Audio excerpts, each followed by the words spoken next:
Welcome to Instant Cooking. Today I am making sugarcane dalia.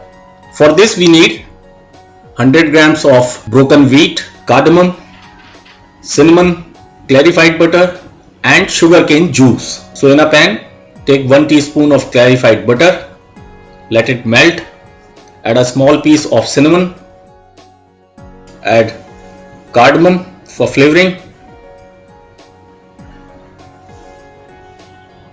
mix it, cook it for a couple of seconds. Now add 2 bowls of broken wheat, approximately 100 grams,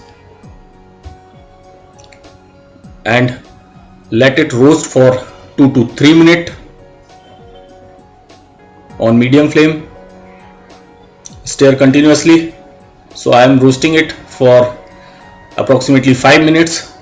Now the color of wheat is changed.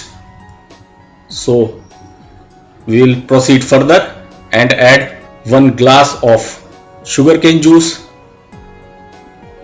Stir continuously, cover it and leave it for 2 to 3 minutes, and after 3 minutes and wheat is cooked, so we will stir it for another 1 minute,